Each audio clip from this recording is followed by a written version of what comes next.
Serialization of Rebel with a Cause, Mark Twain's Hidden Memoirs, Chapter 52 of 78. The Birth of Jean, 1880.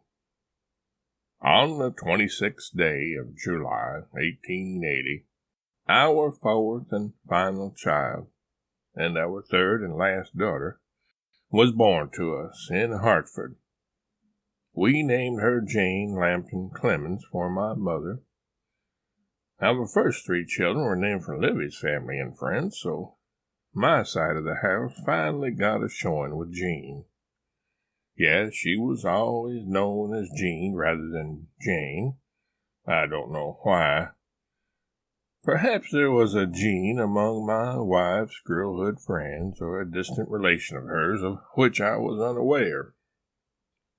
Jean loved animals from babyhood and never altered a bit in that special affection she held for the creatures of the hearth, the pen, the field, and the pasture.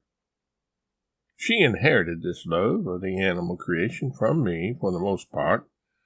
This devotion of Jean's to the animal kingdom moved her to fight for animal rights all her life. It was through her passions expressed in this realm, as well as my own feelings and convictions, that I felt compelled to write such stories as A Dog's Tale, which was a strike against the vicious practice of vivisection. More on this later.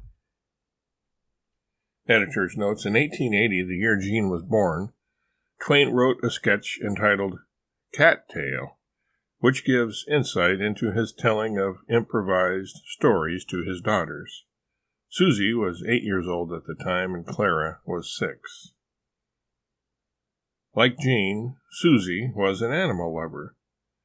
Calling her by the nickname he had given to her because of her hairdo, Twain wrote of her at the age of 2, "The Modoc rips and tears around outdoors most of the time, and consequently is as hard as a pine knot and as brown as an Indian. She is bosom friend to all the ducks, chickens, turkeys, and guinea hens on the place. Yesterday, as she marched along the winding path that leads up the hill through the red clover beds to the summer house, there was a long procession of these fowls stringing contentedly after her, led by a stately rooster who can look over the Modoc's head. The devotion of these vassals has been purchased with daily largesse of Indian meal, and so the Modoc, attended by her bodyguard, moves in state wherever she goes."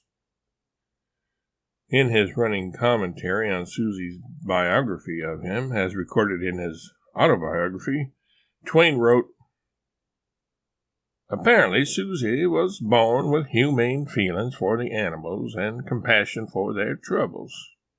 This enabled her to see a new point in an old story once, when she was only 6 years old, a point which had been overlooked by older and perhaps duller people for many ages. Her mother told her the moving story of the sale of Joseph by his brethren, the staining of his coat with the blood of the slaughtered kid, and the rest of it. She dwelt upon the inhumanity of the brothers, their cruelty toward their helpless young brother, and the unbrotherly treachery which they practiced upon him, for she hoped to teach the child a lesson in gentle pity and mercifulness which she would remember. Apparently her desire was accomplished, for the tears came into Susie's eyes, and she was deeply moved. Then she said, 'Poor little kid,